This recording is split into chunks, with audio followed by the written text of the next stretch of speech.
Hi, I'm Joe Walensky from Blink, and I'm speaking with many of the presenters from our upcoming ConveyUX event, which will be in Seattle in February. And today I'm speaking with Phillip Hunter. Hello, Phillip. How are you? Hi, Joe. I'm really good. Thanks for having me today. And where are you speaking to us from? I'm over in Redmond, just across the lake from Seattle, so pretty close by. All right. Well, if you're not familiar with Philip, he practices and evangelizes experience and interaction design at Microsoft. He's engineered the overhaul of UX strategies at companies like Intervoice and also SpeechCycle. And Philip's topic for the conference is right experience, right people. So, why don't you tell us a little bit about your interest in that and what you'll be talking about? Sure. Thanks, Joe.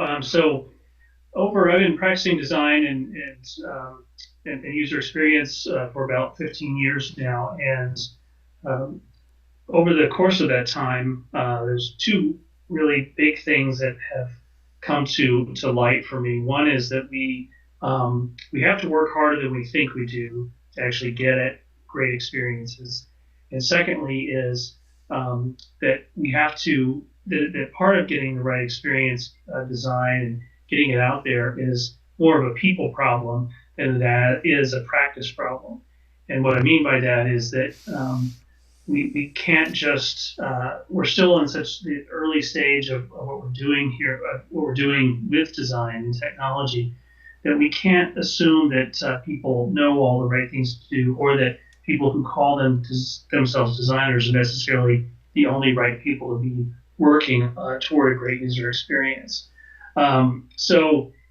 Over the course of maybe the past 5 to 6 years, those sorts of thoughts have really um, grown for me and have become almost a bigger obsession at some times than actually getting design work done.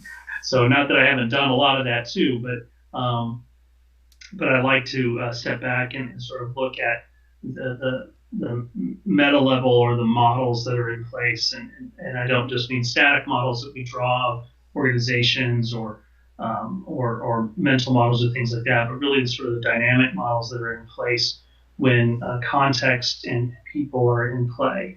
In the talk that I'll be giving in February, I'm really going to try to marry these two topics in a way that I think will speak to sort of both sides of the equation. And one of those sides is what we think about when we think about the word experience and what that means for people in their everyday use of the products that we create. And the other side of that is how do we attack the need to solve these problems or create great experiences with the people and the organizations that we have today. And again, to sort of dive into both of those, I feel like we underestimate or overlook is even a better word, some of the things that are available to us, but not necessarily things that are in our first line of sight or first round of thoughts when we're going to go after a particular opportunity. Um, and so, not to give away everything for February because I want people to be excited about coming. But I have a model. I have two models really that I'll be presenting. One is about how do we take the vast range of contextual information that we have available to us when we're designing for an experience and really frame that in a way that we can actually do something about it. So if we think about all of um, the myriad details that are present in a location, in a set of activities, and in the people that will be in those locations and be doing those activities, there's really too much for us to try to grasp. We talk about having empathy, and it's really, really important, but there's no way we can have empathy for each and every single person who's going to touch our product or try to use our product. So we have to find ways of organizing and perceiving that information in aggregate that is not just around personas, not just around scenario details, but is really more deeply focused on the context. So that's one model I'll be talking about. And that's on the that's on the side of the equation where the users live. And the other side of the equation is all the people who get the work done, people who are researching it, who are designing it, who are building it. And often traditionally we have been stuck in the evolution of what I think of as role-based organizations, where companies define a job very narrowly, and they want you to come in and fit that exact job.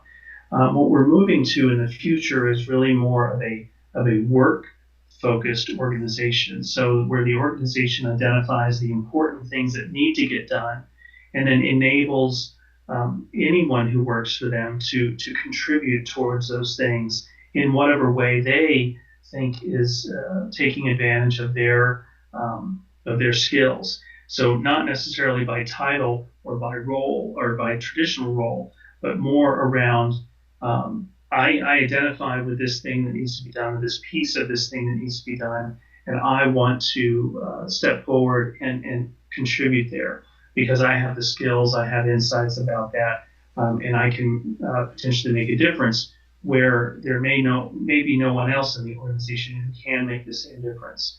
And so I present that in the sense of both assessing and understanding what the corporate or what the organization is made of, whether it's small or big, and then understanding the jobs that need to be done and how good you are at them and how good you need to be in the future. And that makes up the side of the equation of people who are delivering these experiences. All right, great. Well, thanks for taking a few minutes to give us a preview, and we will see you at the event in February. Thanks a lot, Joe. Appreciate it.